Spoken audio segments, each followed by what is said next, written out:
الحمد لله رب العالمين والصلاة والسلام على أشرف الأنبياء والمرسلين أما بعد فأعوذ بالله من الشيطان الرجيم من همزه ونفخه ونفثه بسم الله الرحمن الرحيم رب اشرح لي صدري ويسر لي أمري واحلل عقدة من لساني يفقه قولي اللهم انفعنا بما علمتنا وعلمنا ما ينفعنا وزدنا علما فبشر عباد الذين يستمعون القول فيتبعون أحسنه أولئك الذين هداهم الله وأولئك هم أولو الألباب أعوذ بالله من الشيطان الرجيم بسم الله الرحمن الرحيم يا بني اذهبوا فتحسسوا من يوسف وأخيه ولا تيأسوا من روح الله إنه لا ييأس من روح الله إلا القوم الكافرون يا بني اذهبوا یا بنی اے میرے بیٹو. یا بنی اصل میں یہ کیا ہے؟ کون بتائے گا آپ میں سے؟ یا بنی اصل میں کیا ہوتا ہے؟ اور یا بنیہ اور یا بنیہ میں کیا فرق ہے؟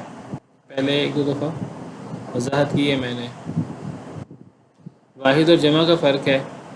اصل کیا ہے یا بنیہ اور یا بنیہ کا؟ چلیں میں بتا دیتا ہوں.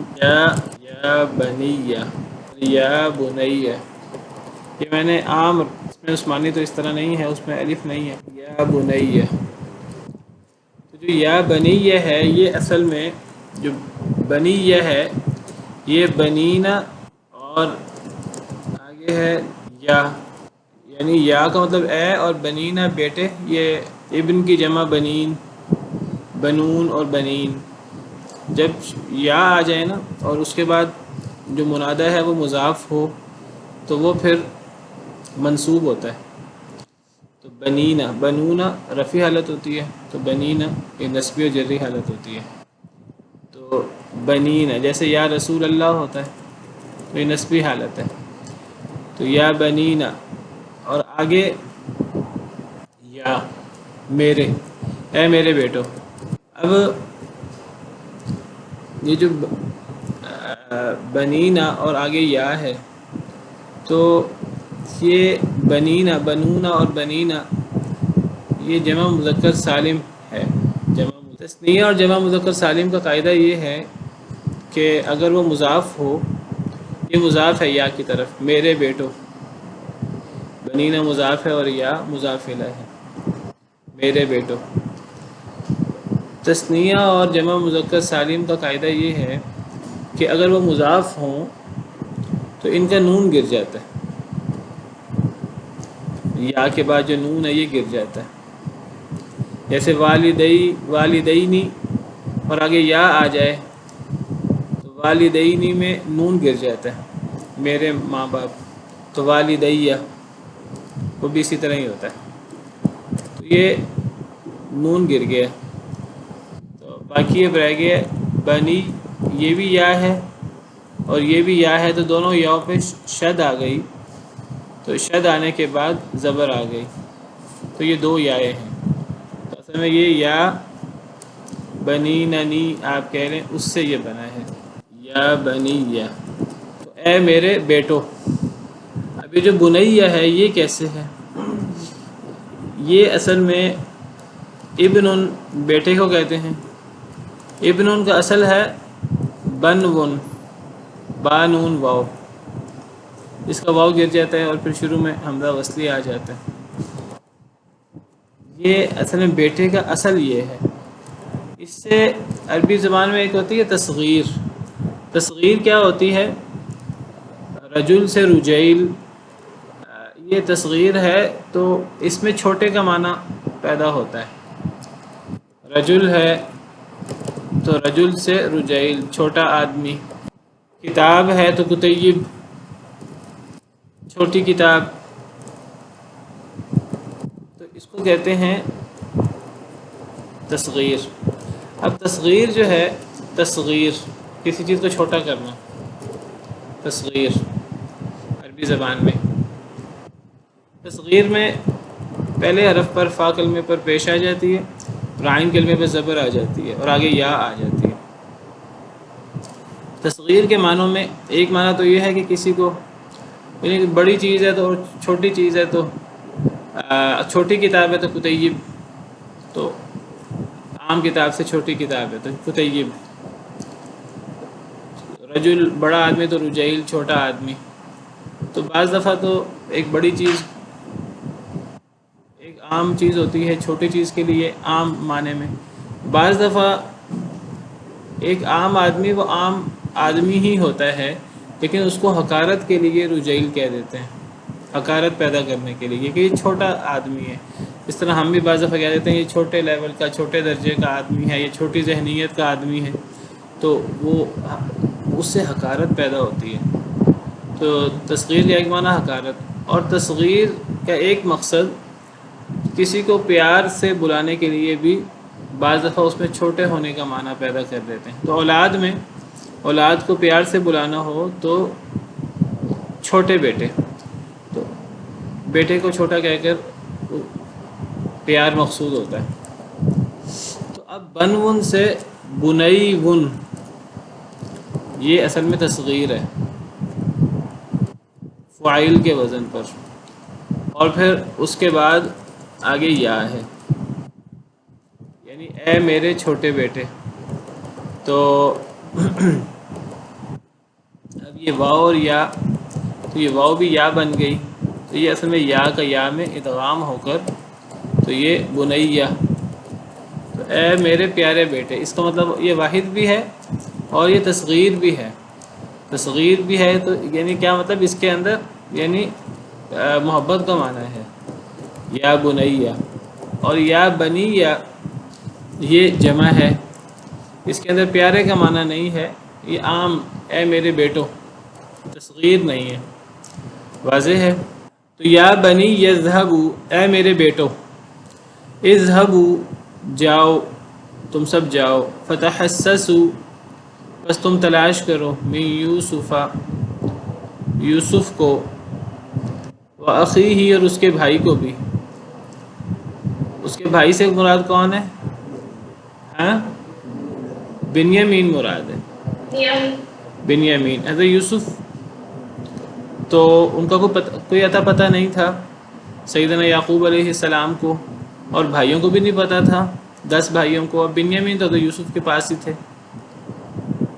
تو جاؤ یوسف کو بھی تلاش کرو اور بھائی کو بھی تلاش کرو. اب بھائی کو تو تلاش کرنے والی بات نہیں تھی بنیامین کو، کیونکہ بنیامین تو قید میں تھے، یعنی بھائیوں کے مطابق یہ باپ کے مطابق وہ مصر کے بادشاہ کی قید میں ہیں، حالانکہ وہ قید میں نہیں تھے. حضرت یوسف علیہ السلام نے انہیں عزت و احترام سے اپنے پاس رکھا ہوا تھا. تو تلاش کرو سے کیا مراد ہے؟ یعنی ان کو قید سے آزاد کرانے کا کوئی ہیلا تلاش کرو. یوسف کو تلاش کرو اور بنیامین کو قید سے نکالنے کا کوئی ہیلا، کوئی تدبیر. اور جو بڑا بھائی ہے وہ بھی نہیں تھا، تیسرا بھائی، بڑا بھائی سب سے، وہ شرم کے مارے باپ کے پاس نہیں گیا تھا، تو وہ تو اپنی مرضی سے مصر میں ہی ٹھہر گیا تھا، اس لیے اس کا ذکر نہیں کیا. یہ دونوں آ جائیں گے، دونوں مل جائیں گے تو تیسرا بھائی بھی خود بخود آ جائے گا. تو اس کا مسئلہ صرف باپ سے شرم کا اور باپ کی ناراضگی کی وجہ سے وہ نہیں آیا، تو اس کا مسئلہ تھا نہیں، اس لیے یوسف کا ذکر ہے اور حضرت یوسف کے بھائی کا ذکر ہے بنیامین علیہ السلام. وَلَا تَيْأَسُوا مِن رَّوْحِ اللَّهِ، اور نہ تم مایوس ہو اللہ کی رحمت سے. إِنَّهُ لَا يَيْأَسُ مِن رَّوْحِ اللَّهِ إِلَّا الْقَوْمُ الْكَافِرُونَ، بے شک حقیقت یہ ہے کہ نہیں مایوس ہوتے اللہ کی رحمت سے مگر کافر قوم ہی. اب ذرا اس آیت کریمہ پہ غور کریں اور دین اسلام کی جو تعلیمات ہیں اس پر غور کریں کہ دیکھیے اللہ تعالیٰ کتنا انسان کو، اللہ سکھاتے ہیں کہ انسان کو اللہ کی رحمت سے پوری امید ہونا چاہیے، کبھی انسان کو مایوس نہیں ہونا چاہیے حالات کیسے بھی ہوں. اس وقت سیدنا یعقوب علیہ السلام کی کیفیت بطور انسان، بطور بشر غور کریں تو حضرت یعقوب علیہ السلام بہت بوڑھے ہو چکے ہیں، اور حضرت یوسف علیہ السلام کتنے سالوں سے، کتنی دہائیوں سے وہ ان کا کوئی اتا پتہ نہیں ہے. بس سیدنا یعقوب علیہ السلام کے سامنے یہی ہے کہ خواب ہے کہ خواب پورا ہونا ہے، حضرت یوسف نے کسی بلند مقام پہ ہونا ہے، اور باپ ماں نے اور بیٹوں نے ان کی تعظیم کرنی ہے، سجدہ تعظیمی کرنا ہے۔ تو اس حد تک حضرت یعقوب کے سامنے موجود ہے کہ یوسف علیہ السلام وہ حیات ہیں، ابھی زندہ ہیں، لیکن پتہ نہیں ہے کیا صورتحال ہے۔ اور حالات مزید پریشان کن اس طرح ہو چکے ہیں کہ بنیامین بھی واپس نہیں ہے اور بڑا بھائی بھی اب وہ نہیں آ رہا۔ تو جتنے غم بڑھتے جا رہے ہیں اور جتنے حالات مشکل سے مشکل ہوتے جا رہے ہیں، اور سیدنا یعقوب علیہ السلام بھی بوڑھے سے بوڑھے ہوتے جا رہے ہیں، اور اب صرف بڑھاپا نہیں ہے، غم در غم نہیں ہے، بلکہ ساتھ یعنی بینائی بھی ختم ہو چکی ہے، آنکھیں بھی سفید ہو چکی ہیں۔ وَابْيَضَّتْ عَيْنَاهُ مِنَ الْحُزْنِ، ان کی آنکھیں سفید ہو گئی ہیں غم کے مارے۔ فَهُوَ كَظِيمٌ، وہ غم سے بھرے ہوئے، جن کا غم چھلکتا رہتا ہے۔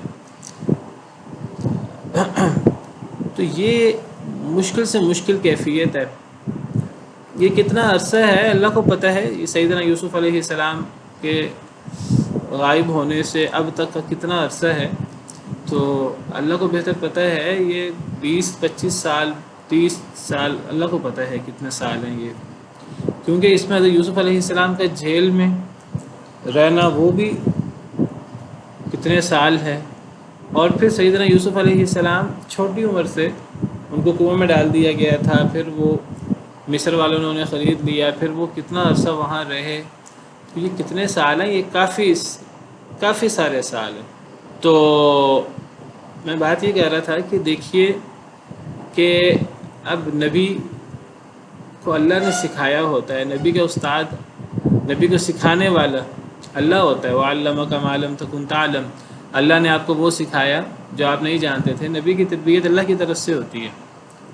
اب حضرت یعقوب علیہ السلام کی اس وقت یعنی غم کی اور دکھ کی اور بے بسی کی کیفیت آپ بشری طور پر دیکھیں تو وہ اپنے انتہا پہ ہونی چاہیے، لیکن اب حضرت یعقوب علیہ السلام اپنے بیٹوں کو حوصلہ دلا رہے ہیں، تسلی دے رہے ہیں، اور تدبیر کرنے پر آمادہ کر رہے ہیں۔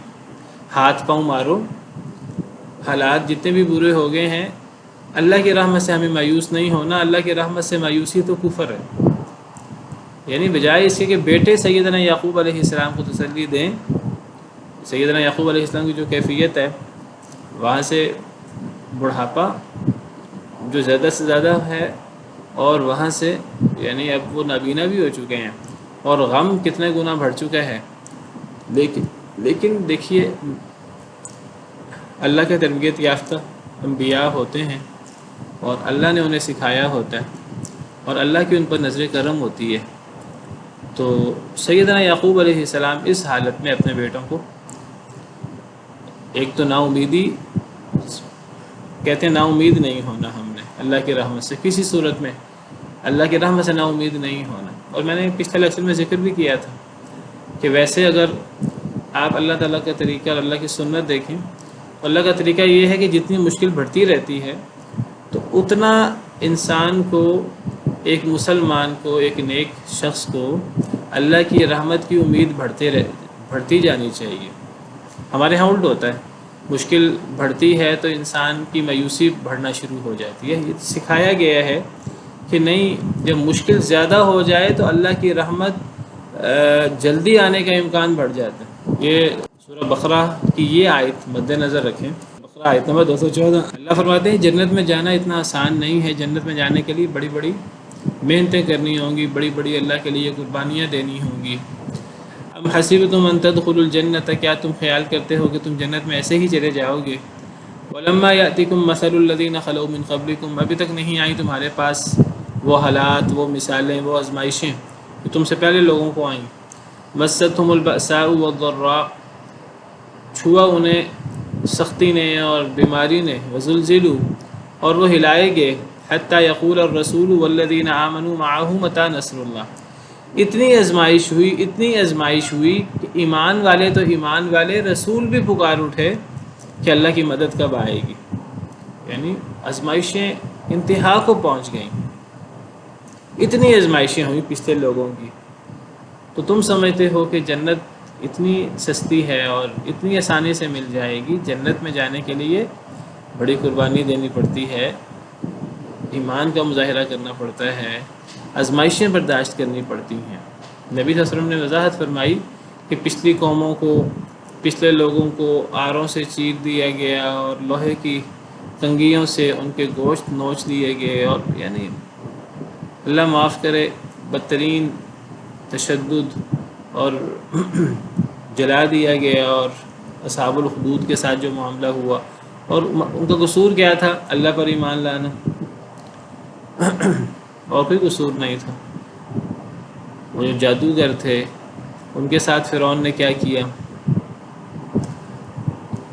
تو رسول پکار اٹھے اور ایمان والے بھی کہ اللہ کی مدد کب آئے گی؟ اللہ فرماتے ہیں الا ان نصر اللہ قریب، خبردار اللہ کی مدد بہت قریب ہے۔ یہ اللہ کی مدد قریب کب ہوتی ہے؟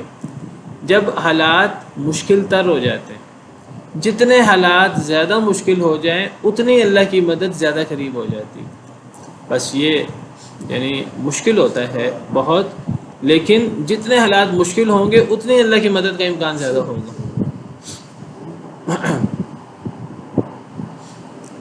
اب یہی سورہ یوسف کو دیکھیے، سورہ یوسف کو بھی یہی میسج ہے۔ تو یہاں اللہ تعالیٰ فرماتے ہیں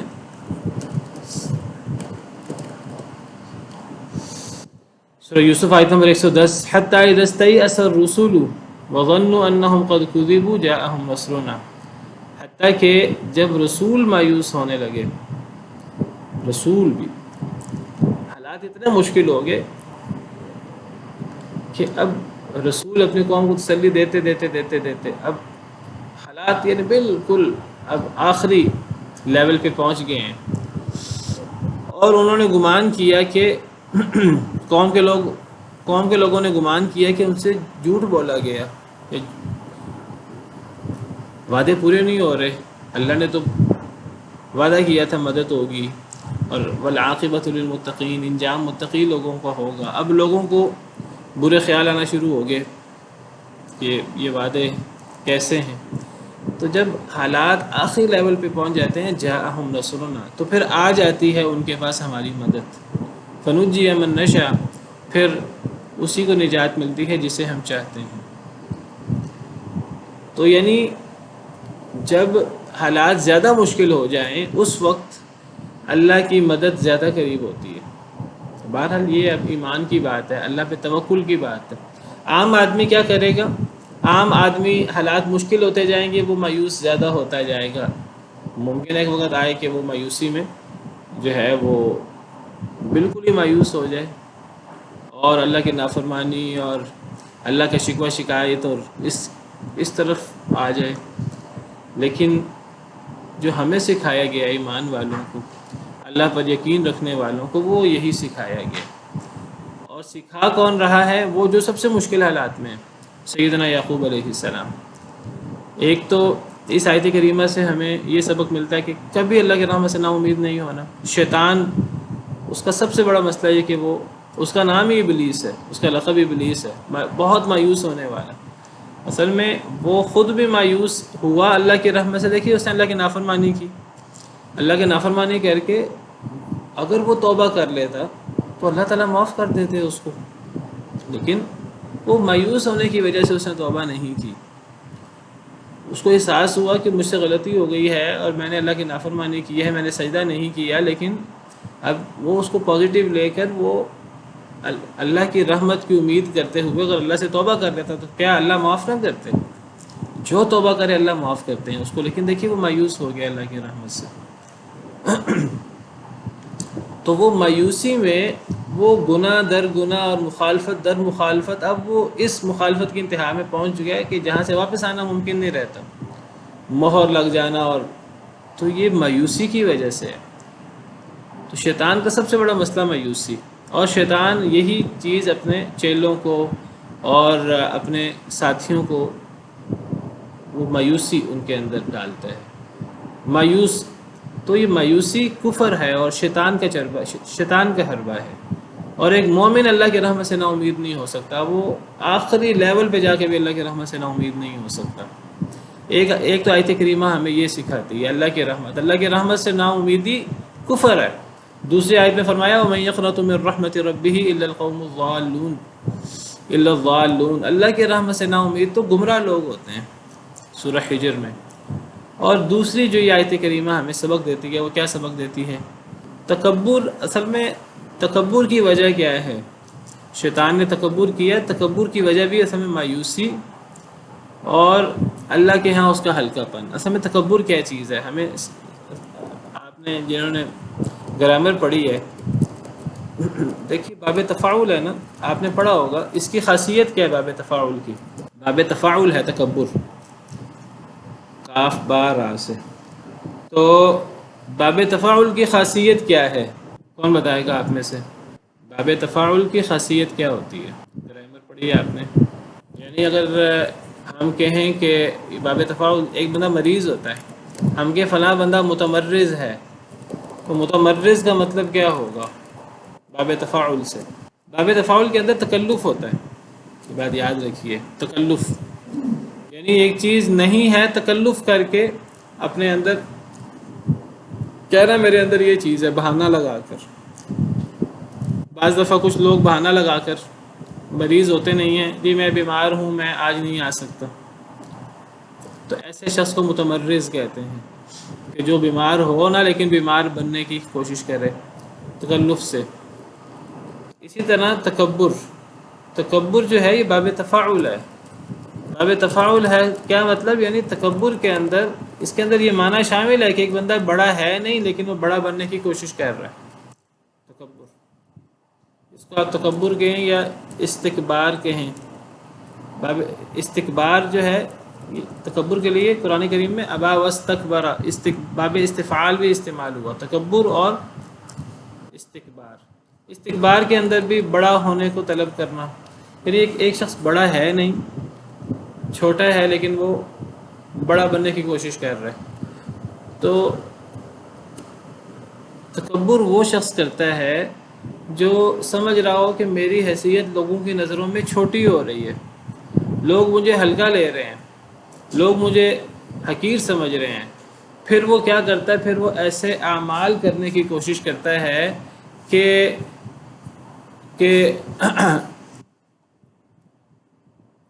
لوگ اسے بڑا سمجھیں، وہ تکلف سے بڑا بننے کی کوشش کرتا ہے، وہ بڑے فاخرانہ کپڑے پہنے گا، لوگ مجھے میرے کپڑوں کی وجہ سے جو ہے وہ پھر اکڑ کے چلے گا، لوگ مجھے میری چال کی وجہ سے بڑا سمجھیں، وہ پھر جھوٹ موٹ اپنے عہدے ایسے بیان کرے گا جو اس کے اندر موجود نہیں ہیں، لوگ مجھے میرے عہدے کی وجہ سے لوگ مجھے بڑا آدمی سمجھیں۔ آپ دیکھیے ہمارے ہاں مشہور ہے کہ کچھ لوگ خاندانی ہوتے ہیں، اللہ نے مال دیا ہوتا ہے، ان کے اندر یہ تکلفات اور یہ چیزیں نہیں ہوتی، لیکن جو نو دولتیے ہوتے ہیں ان کے اندر یہ اس قسم کی چیزیں ہوتی ہیں۔ تو یہ تکبر کے پیچھے اصل میں اپنے اندر اپنا چھوٹا پن ہوتا ہے۔ ایک بندہ سمجھتا ہے مجھے لوگ اچھا نہیں سمجھ رہے، تو وہ تکلف کر کے اپنے آپ کو بڑا بنانے کی کوشش کرتا ہے۔ جب شیطان اللہ کی رحمت سے مایوس ہو گیا تو اب اس کو اپنی حیثیت کا اندازہ ہوا، لیکن اب وہ وہاں سے مایوس ہو گیا اللہ کی رحمت سے، جنت جہنم یہ چیزیں اس نے دیکھی تھیں، لیکن اب اس سے اللہ کی نافرمانی ہوئی، اب وہ مایوس ہو کر اب پھر وہ بڑے بول بولتا ہے مایوس ہو کر، حالانکہ اس کو پتہ ہے، حقیقت کا اس کو پتہ ہے۔ کوئی انسان سجدہ کرتا ہے تو وہ اپنے سر پہ خاک ڈالتا ہے کہ مجھے سجدے کا حکم ملا، میں نے سجدہ نہیں کیا، اور یہ انسان کو سجدے کا حکم ملا اور یہ سجدہ کر لیتا ہے، تو وہ یعنی روتا ہے پھر اور وہ افسوس کرتا ہے، لیکن وہ اس کو پازیٹیو نہیں لاتا کہ توبہ کر لے، اپنی اصلاح کر لے، اور اب وہ اس لیول پہ پہنچ چکا ہے کہ وہ مہر اور یہ چیزیں۔ تو بہرحال یعنی شیطان کا چربہ ہے سب سے بڑا، شیطان خود بھی مایوس ہے اور وہ مایوسی پیدا کرتا ہے، اور یہ شیطانی وسوسہ ہے بہت بڑا، مایوسی۔ اور ایک مومن کبھی کسی حالت میں، چاہے بدتر سے بدترین صورتحال ہو، کمزوری کی اور ذلت کی دنیاوی اعتبار سے، ایک مومن کبھی اللہ کے رحمت سے نا امید نہیں ہوتا۔ جہاں امید ختم ہو گئی وہاں ایمان بھی ختم ہو گیا۔ اس آیت کریمہ سے ایک تو ہمیں یہ سبق ملا، اور دوسرا کیا سبق ملا بڑا اس آیت کریمہ سے، میں نے اشارہ کیا ہے اپنی بات میں، اور دوسرا جو بڑا سبق اس آیت کریمہ سے ملتا ہے، یہ ہم آیت نمبر سورہ یوسف کی 87، دوسرا بڑا سبق کیا ملتا ہے؟ جی یہ آپ سمجھ لیجیے کہ یہ سب سے بڑے سبق ہیں اس صورت کے، ایک تکبر نہ کرنا، اور دوسرا جی سوری مایوس نہ ہونا، مایوس نہ ہونا، پہلی بات مایوس نہ ہونا، اور دوسری بات یہ مایوس نہ ہونا تو پہلی بات ہے، تکبر کی بات تو یہاں ہو نہیں رہی۔ جی جی جی ایک چیز کہ یعنی مایوس نہ ہونا، تکبر کا تو یہاں ذکر نہیں ہے، وہ تو ضمناً کسی نے سوال کیا تو وہ ذکر آ گیا۔ دوسری چیز کیا ہے؟ اللہ پہ توکل،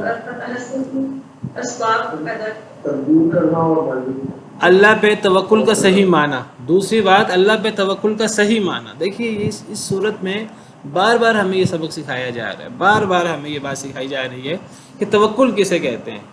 تو آپ دیکھیے کہ یعنی سیدنا یعقوب علیہ السلام کی جگہ پر اپنے آپ کو رکھ کے سوچئے کہ وہ اس یعنی ایک عام انسان ہو اگر، تو وہ اس وقت یعنی مایوسی کی، یا یہ ہے کہ اب اتنے بوڑھے ہیں اور پھر دیکھیں کہ نابینا ہو چکے ہیں، ایسی حالت میں تو انسان کو کچھ سجھائی نہیں دیتا کہ میں کیا کروں، تو اس کا پھر زیادہ اعتماد دعاؤں پر اور انہی چیزوں پر رہ جاتا ہے، ہمارے ہاں عام جو صورتحال ہے۔ لیکن اب آپ دیکھیے کہ وہ تدبیر بھی کر رہے ہیں، اس حالت میں بھی تدبیر کر رہے ہیں، خود نہیں کر سکتے بیٹوں کو تیار کر رہے ہیں، بیٹوں کو سکھا رہے ہیں کہ تم نے جو ہے وہ مایوس نہیں ہونا، اور مایوس نہیں ہونا جاؤ جا کر اب یوسف کو تلاش کرو۔ دیکھیے یہ نہیں فرمایا جاؤ جا کر بنیامین کو نکالنے کی کوئی تدبیر کرو، جاؤ جا کر بڑے بھائی کو واپس لانے کی تدبیر کرو۔ جو سب سے بڑا مسئلہ ہے وہ یوسف اور حضرت یوسف کے بارے میں کوئی عطا پتہ نہیں ہے، اتنے دہائیاں گزر گئی ہیں، اتنے سال گزر گئے ہیں، لیکن ان کا اللہ پر امید کتنی جوان ہے، خود کتنے بوڑھے ہیں، اور خود یعنی وہ نابینا ہو چکے ہیں، لیکن دیکھیے اللہ پہ توکل اور اللہ پر امید، اور پھر اس کے لیے تدبیر۔ یوسف کی بات کرتے ہیں جن کا ملنا اس وقت تو بہت مشکل ہے، لیکن کہتے ہیں یوسف کو تلاش کرو اور یوسف کے بھائی کو تلاش کرو، یوسف کے بھائی کو جیل سے نکالنے کی صورت بناؤ۔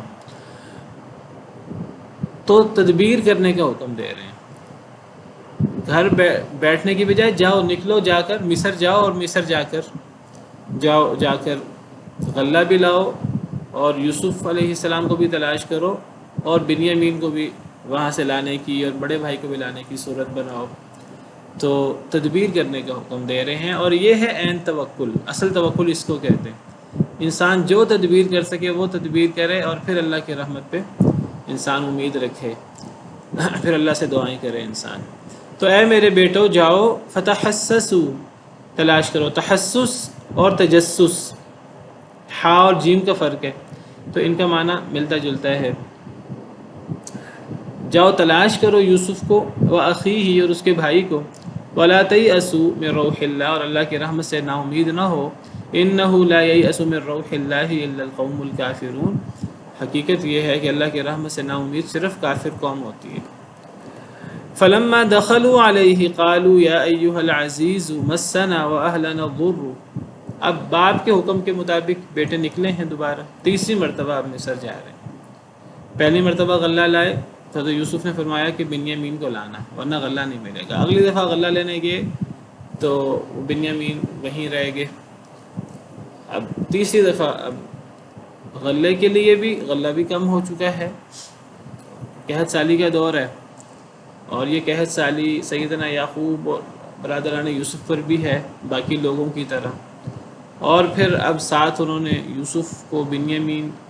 یوسف کو تلاش بھی کرنا ہے، بنیامین کو لانے کی تدبیر بھی کرنی ہے، بڑے بھائی کو بھی لانے کی۔ تو بہرحال اب وہ داخل ہوئے سیدنا یوسف علیہ السلام پر، اب بڑے ہی مغموم ہیں، بڑے ہی پریشان ہیں، بڑے مشکل حالات میں ہیں۔ تو اب حضرت یوسف پر داخل ہوئے غلہ لینے کے لیے۔ قالو تو کہنے لگے، یا حضرت یوسف کے پاس ایک تو غلہ لے لیں گے، دوسرا کہ کوئی منت سماجت کریں گے بھائی کے لیے۔ قالو یا ایھا العزیز، انہوں نے کہا کہ اے عزیز، عزیز مصر یہ عہدہ ہے، اے عزیز، مسنا و اہلنا الضر، چھوا ہے ہمیں اور ہمارے گھر والوں کو دکھ، بہت مشکلات ہو گئی ہیں، حالات بہت خراب ہو گئے ہیں، آزمائشیں بہت بڑھ گئی ہیں۔ اپنی پریشانی ذکر کی انہوں نے، اپنی اور اپنے گھر والوں کی، اپنے باپ کی پریشانی ذکر کی۔ وجئنا ببضاعۃ مزجاۃ، اور ہم لائے ہیں پونجی بہت معمولی سی، مزجاۃ، مزجات یعنی ایسی قیمت جو اصل قیمت بنتی نہیں ہے۔ غلے کی قیمت بھی تھی، حضرت یوسف نے رکھی ہوئی تھی، ایک مناسب قیمت پہ غلہ دیتے تھے، فری نہیں دیتے تھے، فری دیتے تو شاید سب لوگوں کو دے نہ سکتے، سب لوگوں کی مدد نہ کر سکتے، تو اس کی قیمت رکھی ہوئی تھی۔ اب جو قیمت رکھی تھی وہ کہنے لگے کہ حالات اتنے برے ہو چکے ہیں ہمارے، پریشانیاں اتنی ہیں کہ قیمت بھی پوری نہیں ہے اور دیگر پریشانیاں بھی بہت زیادہ ہیں، ہمیں اور ہمارے گھر والوں کو دکھ پہنچا ہے، اور پونجی بھی بہت کم ہے، جتنی قیمت ہے غلے کی تو اس سے کافی کم قیمت ہے ہمارے پاس۔ فَأَوْفِ لَنَا الْكَيْلَ، بس پورا کریں ہمارے لیے ماپ کو، رقم تھوڑی ہے، پوری رقم نہیں ہے، لیکن آپ ہم پہ احسان کریں، آپ ہم پہ احسان کر کے ہمیں غلہ ہماری تعداد کے برابر، جو آپ کا اصول ہے 9 لوگوں کے برابر ہمیں غلہ دے دیں، اونٹوں کے برابر غلہ ہمیں پورا دے دیں، قیمت تھوڑی ہے ہمارے پاس، ہم بڑے بہت پریشانی میں ہیں۔ وتصدق علینا، آپ ہم پہ صدقہ کریں، ہمارے ساتھ نیکی کریں، ہم پر احسان کریں اور غلہ پورا دیں، قیمت پوری نہیں ہے ہمارے پاس اور ہم بڑے مشکل حالت میں ہیں۔ ان اللہ یجزی المتصدقین، بے شک اللہ تعالیٰ جزا دیتے ہیں صدقہ کرنے والوں کو۔ آپ ہم پہ صدقہ کریں، احسان کریں، اللہ احسان کرنے والوں کو اچھا بدلہ دیا کرتے ہیں، اللہ تعالیٰ آپ کو اچھا بدلہ دیں گے اس کا۔ بھائیوں نے اب جو ہے وہ اپنی مشکل ظاہر کی اور اپنے دکھ درد کا ذکر کیا، باپ کا، ماں کا، پورے خاندان والے پریشان ہوتے ہیں، جب ان کی پریشانی کا ذکر کیا اور اپنی غربت کا ذکر کیا اور قیمت کم ہے اس کا ذکر کیا اور احسان کرنے کا ذکر کیا، اب گویا کہ وہ جو ان کی نخوت اور جو ان کی اب مخالفت تھی وہ اب اس وقت ختم ہو چکی ہے۔ اب دیکھیے اللہ کی طرف سے مشکلات آتی ہیں تو مشکلات اللہ کے قریب کرنے کے لیے آتی ہیں، اللہ نہیں چاہتے اللہ اپنے بندوں کو مشکل میں ڈالیں، لیکن اللہ مشکل میں ڈالتے ہیں تاکہ انسان جو اللہ سے دور ہوتا ہے تو انسان اللہ کے قریب ہو جائے۔ وَلَقَدْ أَرْسَلْنَا إِلَىٰ أُمَمٍ مِّن قَبْلِكَ فَأَخَذْنَاهُمْ بِالْبَأْسَاءِ وَالضَّرَّاءِ لَعَلَّهُمْ يَتَضَرَّعُونَ، ہم نے پچھلی امتوں کی طرف بھی ہم نے رسول بھیجے تھے، جب ان امتوں نے رسولوں کی نافرمانی کی تو ہم نے ان امتوں کو، ان قوموں کو سختی کے ساتھ اور بیماری کے ساتھ ہم نے ان کو پکڑا، لعلہم یتضرعون، تاکہ وہ گڑ گڑائیں اللہ کے سامنے۔ یہ مشکلات آتی ہیں اللہ کی طرف سے، یہ ہمیں اللہ سے قریب کرنے کے لیے آتی ہیں۔ ہم ان مشکلات کو سمجھتے ہیں کہ اتنی مشکل آ گئی، اتنی مشکل آ گئی، ہم اللہ پر بھی شکوے شروع کر دیتے ہیں، حالانکہ وہ اللہ کا ہم پر کتنا بڑا احسان ہوتا ہے۔ اسی لیے نبی صلی اللہ علیہ وسلم حدیث مبارکہ میں آپ کا فرمان ہے، آپ نے فرمایا کہ میں یرید اللہ بھی خیرا یصب منہ، اللہ جس سے خیر کا ارادہ کرتے ہیں اللہ اس کو آزمائشوں میں مبتلا کر دیتے ہیں، اللہ اس پہ مصیبت ڈال دیتے ہیں۔ تو مصیبت آنے سے، مشکل آنے سے انسان غفلت کی نیند سے جاگتا ہے اور انسان اللہ کے قریب ہوتا ہے۔ تو اب بیٹوں نے جو ہے وہ اپنا دکھ ذکر کیا، یوسف علیہ السلام، ان کو نہیں پتہ کہ یہ یوسف ہیں، عزیز مصر سمجھ کر اپنا دکھ ذکر کیا، گویا کہ ایک تو وہ کہہ رہے ہیں رقم کم ہے، آپ ہمیں پورا ماپ دیں، کم ماپ نہ دیجیے گا، ہم پہ صدقہ کریں، اور گویا کہ اس کے اندر یہ تقاضا بھی شامل ہے کہ بنیامین کو بھی کوئی چھوڑنے کی سبیل ہے تو وہ کریں، کیونکہ باپ نے تو دونوں کاموں کے لیے بھیجا تھا۔ اب ساری صورتحال سیدنا یوسف علیہ السلام نے دیکھی تو ان کا دل بھی پسیج گیا باپ کے بارے میں سن کر، کیونکہ انہوں نے گھر والوں کا بھی ذکر کیا، باپ کا سن کر، بھائیوں کا سن کر، بھائیوں نے زیادتی کی ٹھیک ہے، لیکن اب سیدنا یوسف علیہ السلام تو فرمانے لگے قال هل علمتم ما فعلتم بیوسف واخیہ، کہا کیا تم جانتے ہو کہ کیا تم نے کیا تھا یوسف کے ساتھ اور اس کے بھائی کے ساتھ، اذ انتم جاہلون، جب تم جاہل تھے، جب تم لوگ جاہل تھے اور تم اپنی غفلت میں اور اپنے تکبر میں تھے اور اپنی نخوت میں، تو تم نے یوسف اور اس کے بھائی بنیامین کے ساتھ تم کیا کرتے تھے، کیا تم جانتے ہو تم نے کیا کیا؟ اب یہ بات کون کر سکتا تھا؟ یہ بات حضرت یوسف کے علاوہ کوئی نہیں کر سکتا تھا۔ اب بھائیوں کو فوراً احساس ہوا کہ یہ ہمارے سامنے تھا تو یوسف موجود ہے، یہ بات یوسف کے علاوہ کون کر سکتا ہے؟ کیا تم جانتے ہو کیا تم نے کیا تھا یوسف اور اس کے بھائی کے ساتھ، اذ انتم جاہلون، جب تم جاہل تھے۔ دیکھیے جہالت کا معنی ہم نے سورہ یوسف کے شروع میں بھی پڑھا، حضرت یوسف علیہ اور کئی جگہوں پر ہم نے پڑھا، جہالت سے مراد، ہم عام طور پہ جہالت سے مراد ان پڑھ ہونا، پڑھا لکھا نہ ہونا مراد لیتے ہیں، یہاں بھی جہالت کا معنی واضح ہو رہا ہے۔ جہالت کا معنی کیا ہے؟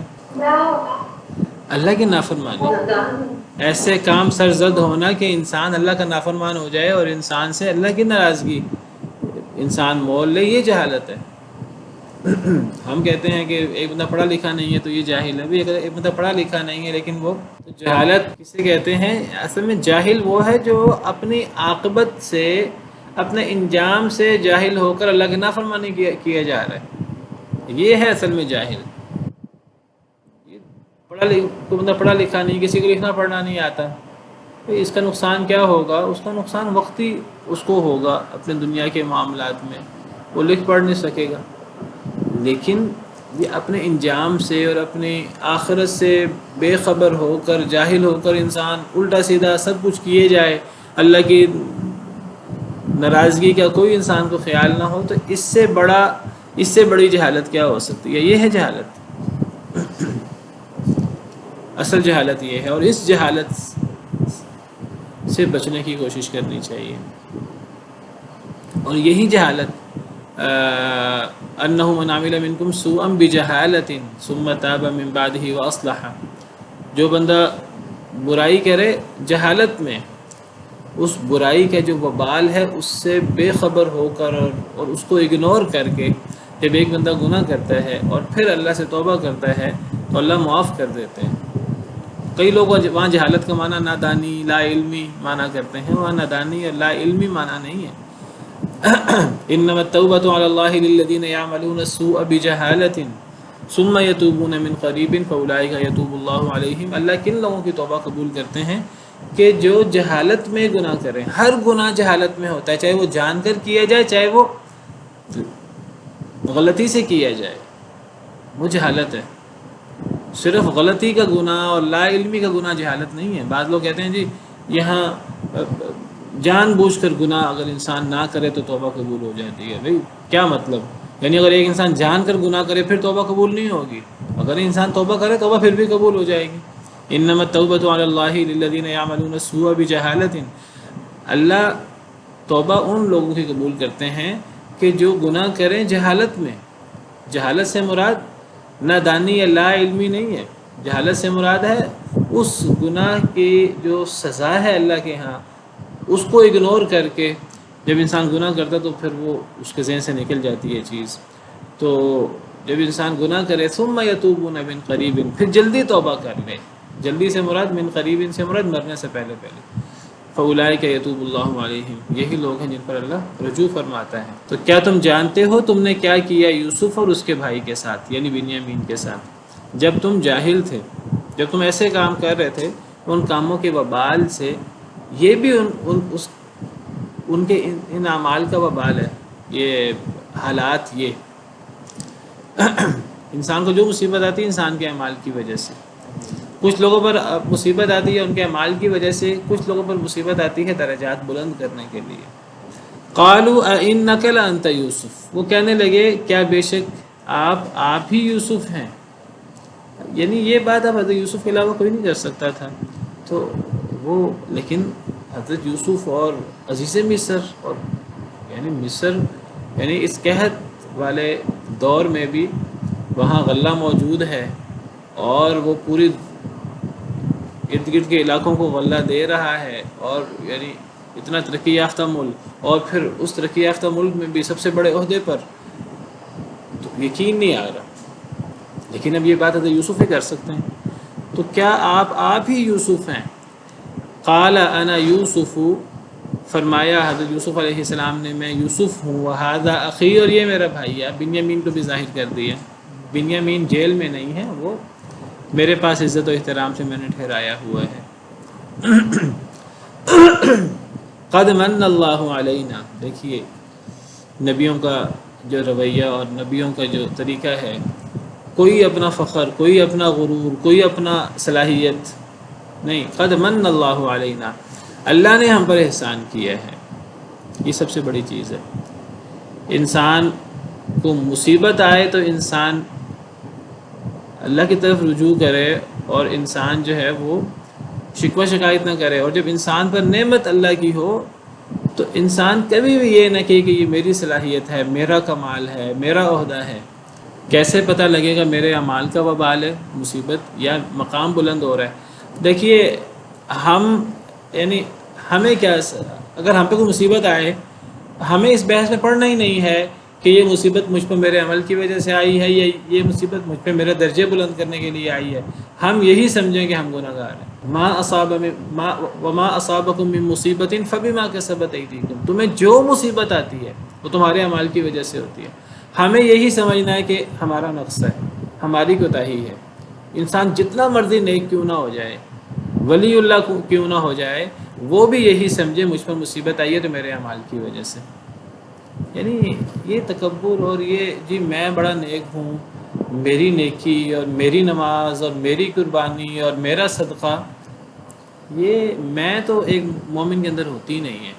وہ جتنا نیک ہوتا جاتا ہے اتنا وہ اپنے آپ کو جو ہے وہ اس کے سامنے اللہ کی عظمت اور معرفت کھلتی جاتی ہے. وہ اتنا سمجھتا ہے کہ میں اللہ کے سامنے کتنا عاجز ہوں. دیکھیے نبیوں سے بڑھ کر کون ہو سکتا ہے؟ نبی اللہ کے سب سے عاجز بندے ہوتے ہیں. ہم نے حضرت یوسف علیہ السلام کے قصے میں پڑھا، حضرت یوسف بار بار کہتے ہیں کہ اللہ اگر آپ نے میری مدد نہ کی تو میں گناہ سے نہیں بچ سکوں گا. تو یہی بات جو ہے وہ آپ یہاں پڑھ لیں. نبیوں کے حالت آپ دیکھیے انسان پہ دو ہی حالتیں آتی ہیں، یا شدید مشکل یا بہت زیادہ اللہ کی رحمت، اللہ کا احسان، اللہ کا کرم. تو آپ کو تو شدید مشکل میں صبر ملے گا آپ کو.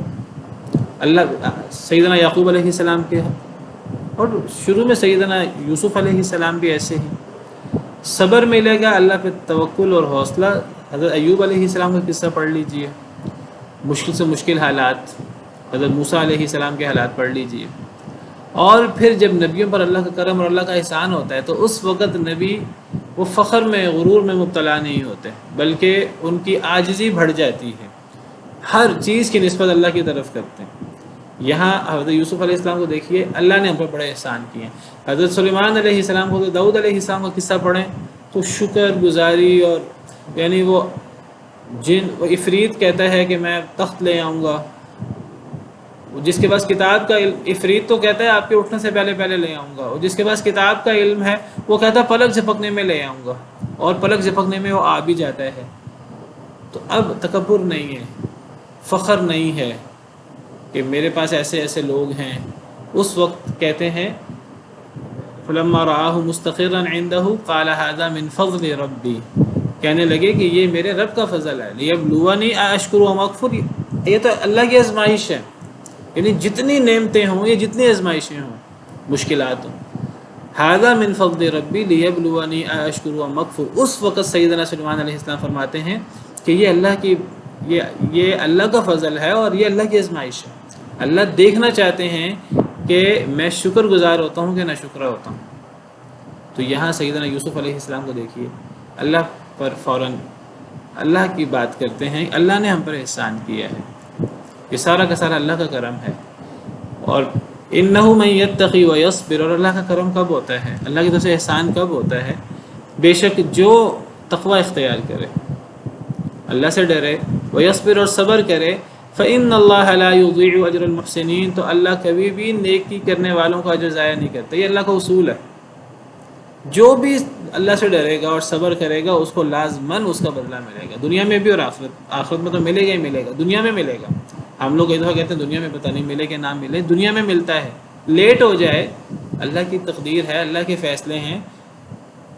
ہم اللہ کے فیصلوں کو چیلنج کر سکتے ہیں؟ نہیں کر سکتے، تو ہمیں اللہ کے مطابق چلنا ہے، اسی کا نام تقدیر ہے، اور یہی ہے اچھی بری تقدیر پر ایمان۔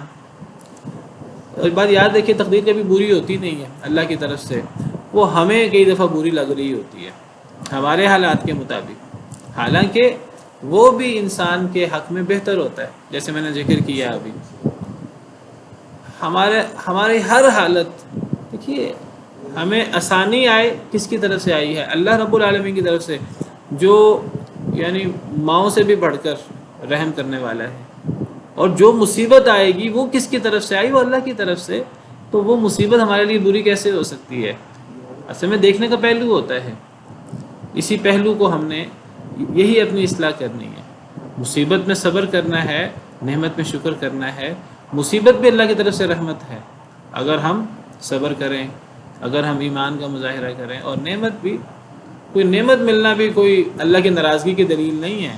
کوئی یہ نہیں کہ نعمت اور بادشاہت نافرمانوں کے پاس ہوتی ہے، اللہ کے نبیوں کو اللہ بادشاہت دیتے ہیں۔ سیدنا یوسف علیہ السلام اللہ کے برگزیدہ بندے ہیں، اللہ نے بادشاہت دی، بہت مقام دیا۔ سیدنا داؤد، سیدنا سلیمان علیہ السلام میں ملے گا یہ۔ تو نعمت ہونا بھی کوئی اللہ کی ناراضگی کی دلیل نہیں ہے، اصل میں نعمت کا برا استعمال اللہ کی ناراضگی بناتا ہے اس کو۔ نعمت پہ شکر یہ ایسے ہی ہے جیسے مصیبت پہ صبر۔ آپ کو پتہ ہے اللہ تعالیٰ نے سیدنا ایوب علیہ السلام کو نعم العبد کہا ہے، اور یہی الفاظ اللہ تعالیٰ کے سیدنا سلیمان علیہ السلام کے بارے میں بھی ہیں، نعم العبد انہ اواب۔ بہت نیک بندے تھے اور اللہ کی طرف بہت رجوع کرنے والے تھے۔ یہ الفاظ سیدنا ایوب علیہ السلام کے لیے بھی ہیں، جو ایک مصیبت کا اور صبر کا ایک استعارہ ہیں۔ کتنے سال وہ بیماری میں مبتلا رہے، ان کو بھی اللہ نے فرمایا ہے کہ وہ نیک بندے تھے اور اللہ کی طرف رجوع کرنے والے تھے، اور یہی الفاظ ہو بہو سیدنا سلیمان علیہ السلام کے بارے میں بھی ہیں، جو اللہ کی رحمتیں کی انتہا ان پر ہو گئی۔ انہوں نے کہا اے اللہ مجھے ایسی بادشاہت دے، ایسی بادشاہت آپ نے کبھی کسی کو نہ دی ہو پہلے، نہ آئندہ دیں۔ ربی حب لی ملکا لا ینبغی لأحد من بعدی انک انت الوہاب۔ اللہ نے دی دنیا میں، انسانوں پر حکومت ہے، جنوں پر حکومت ہے، جانوروں پر حکومت ہے، پرندوں پر حکومت ہے، ہواؤں پر حکومت ہے، اور کیا چاہیے دنیا کے اندر؟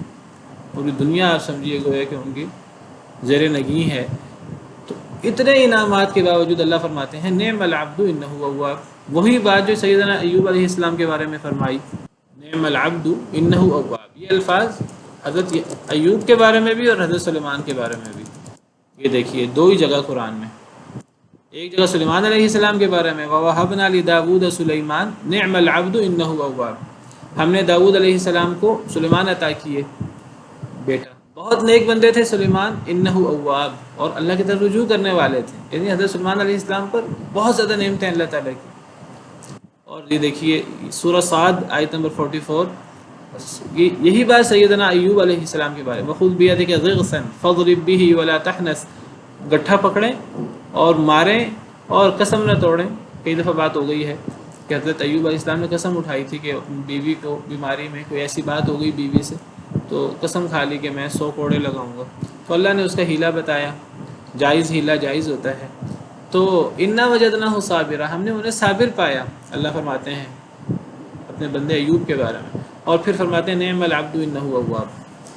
تو اب ایوب بھی نعم العبد ہیں اور اللہ کی طرف رجوع کرنے والے ہیں، سلیمان بھی نعم العبد ہیں، اللہ کی طرف رجوع کرنے والے ہیں۔ ایک طرف مصیبتوں کی انتہا ہے، ایک طرف نعمتوں کی انتہا ہے، لیکن انجام دونوں کا ایک ہی ہے۔ تو یہ دونوں آزمائشیں ہیں، مصیبت آزمائش ہے، نعمت آزمائش ہے۔ نعمت میں شکر کرنا اللہ کو اتنا ہی محبوب ہے جتنا مصیبت میں صبر کرنا، کیونکہ دونوں اپنے آزمائش میں کامیاب ہیں۔ تو اللہ کو ہمیں نعمتیں دینے سے اور اللہ کو ہمیں نعمتیں استعمال کرتے دیکھ کر اللہ کو کوئی دکھ نہیں ہوتا اور اللہ کو کوئی پریشانی نہیں ہوتی۔ ما یفعل اللہ بعذابکم ان شکرتم وآمنتم، اللہ کو تمہیں عذاب دے کر کیا ملے گا اگر تم شکر کرتے رہو اور ایمان لاؤ تو۔ وکان اللہ شاکرا علیما، اللہ تو بڑے قدردان ہے۔ تو بعض دفعہ ہمارے دل میں آتا ہے حالات دیکھ کر کہ شاید اللہ تعالیٰ ہمیں خوش نہیں دیکھنا چاہتے، اللہ تعالیٰ مصیبت میں مبتلا کرنا چاہتے ہیں۔ اللہ چاہتے ہیں کہ انسان اللہ کا بندہ بن کے رہے، مصیبت ہو تو تب صبر کر کے اللہ کا بندہ بنے، اور نعمت ہو تو شکر کر کے اللہ کا بندہ بنے۔ اللہ کو دونوں اعمال بڑے محبوب ہیں۔ قد من اللہ علینا، تحقیق احسان کیا اللہ نے ہم پر۔ انہ من یتقی ویصبر، جو اللہ سے ڈرے اور صبر کرے، فإن اللہ لا یضیع اجر المحسنین، بس بے شک اللہ تعالیٰ نہیں ضائع کرتا نیکوکاروں کا اجر۔ کبھی اللہ نیکوکاروں کا اجر ضائع نہیں کرتا، اس کا اجر، اس کا بدلہ آخرت میں تو ملے گا ہی ملے گا، دنیا میں بھی ملے گا۔ قالوا تاللہ لقد آثرک اللہ علینا، اب مشکلات دور ہو گئیں، خوشخبری مل گئی بھائیوں کو، تو اب بھائی کہتے ہیں اللہ کی قسم، لقد آثرک اللہ علینا، البتہ تحقیق ترجیح دی ہے آپ کو اللہ نے ہم پر، اور ان کننا لخاطئین، ان کے معنی میں، اور یقیناً بے شک کننا ہم ہی تھے البتہ خطا کار، گناہ گار۔ یہ خاطئین یہ وہی مجرد والا خاطئین میں نے ذکر کیا تھا، ایک مجرد سے ہوتا ہے اور ایک باب افعال سے۔ مجرد سے ہو تو گناہ گار ہونے کے معنی میں ہوتا ہے، اور باب افعال سے ہو تو کس معنی میں ہوتا ہے؟ غلطی ہونے کے معنی میں۔ مخطئ کہتے ہیں جسے غلطی سے، لا علمی میں کوئی گناہ ہو جائے، اور خاطئ اسے کہتے ہیں جو جان بوجھ کر، تو یہ مجرد سے ہے۔ تو بھائی کہنے لگے اب وہ حسد ختم ہو گیا ہے، اب وہ آزمائشوں سے، جب وہ بھٹی سے کندن بن کے نکلے ہیں اور اب اللہ کی طرف سے انعام ہو گیا ہے، اصلاح ہو گئی ہے، تو اب وہ حسد اور وہ جو حضرت یوسف اور بنیامین کے بارے میں تھا، وہ کہنے لگے کہ آپ ہی، اللہ نے آپ کو ہم پہ ترجیح دی، آپ ہی افضل تھے اور آپ ہی اس مقام کے حقدار تھے، تو اللہ نے آپ کو ہم پر ترجیح دی ہے، اور بے شک ہم ہی خطا کار تھے، ہم ہی غلطی پر تھے کہ ہم آپ سے اور بنیامین سے ہم اچھا معاملہ نہیں کرتے تھے۔ قال لا تثریب علیکم اليوم، فرمایا حضرت یوسف علیہ السلام نے لا تثریب علیکم اليوم، نہیں ہے کوئی ڈانٹ ڈپٹ تم پر آج کے دن، آج کے دن تم پر کوئی وبال نہیں ہے، آج تم سے کوئی بدلہ نہیں لیا جائے گا، تم نے زیادتیاں کی، ٹھیک ہے اللہ معاف کرے، آج ہر چیز معاف ہے۔ یہ ہے نبوی اخلاق اور نبوی تربیت، نبوی ادب۔ یہی بات نبی کریم صلی اللہ علیہ وسلم نے قریش کو فرمائی تھی فتح مکہ کے موقع پر۔ قریش نے مخالفت کی، ظلم کی، زیادتی کی، انتہا کر دی، اتنی انتہا کر دی کہ مکہ سے نکلنے پر مجبور کر دیا۔ نبی کریم صلی اللہ علیہ وسلم کو آپ نکلنا نہیں چاہتے تھے، لیکن انہوں نے مجبور کر دیا، قتل و غارت، صحابہ کرام کو شہید کیا اور ظلم و ستم کے پہاڑ توڑے۔ لیکن جب نبی کریم صلی اللہ علیہ وسلم کو ان پر غلبہ ملا تو آپ نے فرمایا کہ میں آج وہی بات کہتا ہوں، ان کو ڈر تھا کہ ہمیں قتل نہ کر دیا جائے، تو آپ نے فرمایا میں وہی بات کہتا ہوں جو یوسف علیہ السلام نے بھائیوں کے بارے میں کی تھی، لا تثریب علیکم اليوم یغفر اللہ لکم، معاف کرے اللہ تمہیں، اللہ تمہیں معاف کرے، تم نے غلطیاں کی ہیں، میرے ساتھ جو زیادتی ہے میں معاف کرتا ہوں، اللہ بھی تمہیں معاف کرے۔ وَهُوَ أَرْحَمُ الرَّاحِمِينَ، وہ بہت رحم کرنے والا ہے رحم کرنے والوں میں سے۔ اذهبوا بقمیصی هذا فألقوه على وجه أبي يأتي بصيرا وأتوني بأهلكم أجمعين۔ اذهبوا بقمیصی هذا، لے جاؤ میری یہ قمیص، فألقوه على وجه أبي، بس ڈال دو اس قمیص کو میرے باپ کے چہرے پر، یأتی بصیرا، وہ آ جائے گا دیکھتا ہوا، یعنی اس کی نظر واپس لوٹ آئے گی، ان کی بینائی واپس پلٹ آئے گی. جاؤ میری قمیص لے جاؤ، میری یہ قمیص میرے باپ کے چہرے پر ڈالنا، تو اللہ کا معجزہ یہ ہوگا کہ ان کی بینائی واپس لوٹ آئے گی. وَأْتُونِي بِأَهْلِكُمْ أَجْمَعِينَ، اور لے آؤ میرے پاس اپنے گھر والوں کو، سب کو، باپ کو، ماں کو، سب لوگ میرے پاس آ جاؤ، میں تمہیں عزت و احترام سے یہاں مصر میں جگہ دوں. تو سب کو میرے پاس عزت و احترام سے لے آؤ، تو میری قمیص لے جاؤ اور میری قمیص کو میرے باپ کے چہرے پر ڈال دو، ان کی بھی بینائی لوٹ آئے گی، اور پھر تم سب مصر میں میرے پاس آ جاؤ. یہ ہے قصہ سیدنا یوسف علیہ السلام کا. بھی قصہ جاری ہے لیکن مکمل ہو چکا ہے. اب اس کا بس تکملہ جو ہے وہ انشاءاللہ اگلے لیکچر میں. اور پھر اس سے سبق کیا حاصل ہوتے ہیں. تو یہ احسن القصص ہے. اور سیدنا یوسف علیہ السلام دونوں حالات سے گزرے، مشکل ترین حالات سے بھی، پھر اللہ کی رحمت بھی. تو مشکل حالات میں صبر، تقوی، صبر، اور نعمت میں اللہ کا شکر اور اللہ کے ساتھ تعلق، دونوں حالتوں میں یہی اللہ کو مطلوب ہے. دو ہی حالتیں ہوتی ہیں انسان کی، یا انسان مشکل میں ہوتا ہے صبر کرے، یا انسان نعمت میں ہوتا ہے تو شکر کرے. اور یہ مقام صرف ایک مومن کو ہی حاصل ہو سکتا ہے، مصیبت میں صبر اور نعمت میں شکر. جو اللہ کا نافرمان ہے، کافر ہے، وہ نہ مصیبت میں صبر کر سکتا ہے، نہ نعمت میں شکر کر سکتا ہے. وہ مصیبت میں مایوس ہوگا اور نعمت میں متکبر ہوگا. سبحان ربک رب العزت عما یصفون وسلام علی المرسلین والحمد للہ رب العالمین.